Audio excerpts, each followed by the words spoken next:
Hazar deňiziniň kanuny statusu boýunça konwensiýa kabul edilenine de Transhazaryn gurulşy gumany.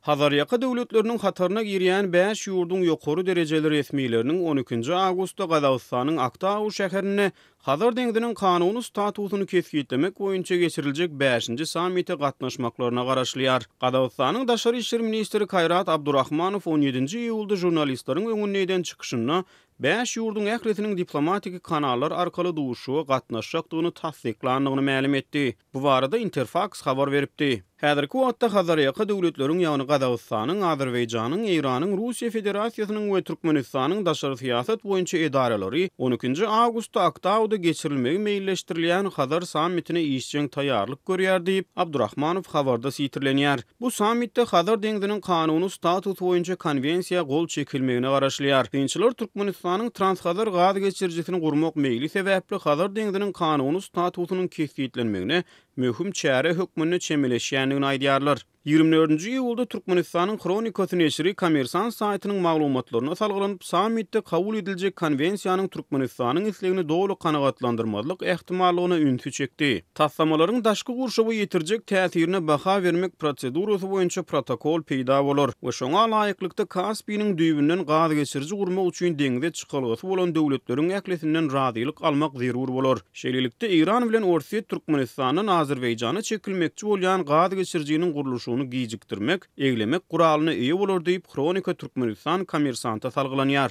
Türkmenistan Hazaryň astyna Azerbaýjana çekilmeli Transkaspiýa gaz geçirjisini durmuşa geçirmek üçin konwensiýanyň kabul edilmegi bilen diňe iki ýurdun bu taslama razylyk bermegine ýeterlik esas hökmüne garap gelýärdi. Azat Ýewropa Azatlyk radiosy bilen gurrundyşlykda Ottawanyň Carleton Uniwersitetiniň Ýewropa, Orsiýet we Ewraziýany öwrenmek boýunça institutunyň uly ilmi işgäri Robert Katler kabul ediljek konwensiýanyň Azerbaýjana we Türkmenistana gaz geçirji çekmäge ruhsat bermekden öte onuň biznes gurşugy bilen bagly meseleleri aýdyňlaşdyrýanyny aýtdy. Ol Azat Ýewropa Azatlyk radiosyna eden çykyşyny Azerbaýjan bilen Türkmenistanyň onsuzam konwensiýa kabul edilmänide Hazaryň astynan gaz geçirji gurmagy hukuklarynyň bolandygyny aýtdy. The proper term is to clarify rather than to allow, as the two countries, Azerbaijan and Turkmenistan, had always this right. What it does clarify is the business environment. It provides certainty that's necessary for the Konwensiýa investment. düşünmek üçin ruhsat berýär diýen sözüň deregini aýdyňlaşdyrýar diýen sözi ulansa has dogry bolar. Sebäbi Azerbaýjan bilen Türkmenistanyň onsuzam deňiziň astynan gaz geçirji gurmagy hukuklary bardy. Ýöne konwensiýanyň kabul edilmegi maýa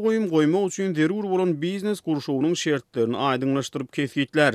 Bu hakykatdan hem ören möhüm ulalaşyk diýdi. Ýöne beýleki bir tarapdan Kommersantyň gaz pudugyna söhbetdeşleriniň bellemeklerine görä hatda bu protokol bolmadyk ýagdaýynda hem geçirji gurmak mümkinçiligi beýle uly däldi. Olar Türkmenistanyň Hytaýa uly möçberde gaz satmak üçin şertnama baglaşandygyny, şol bir wagtda şu gyş şertnamada boyun alan gazyny doly iýerip bilmändigini belleýärler diýip Kronika Türkmenistan ýazýar. Hazar deňiziniň bölünşi we statusynyň kesgitlenmegi boýunça mesele 1990-njy ýyllaryň başynda Sowet Soýuzynyň dargamagynyň netijesinde kenaryaky 4 garaşly döwletiň emele gelmeginden soň ýüze çykdy.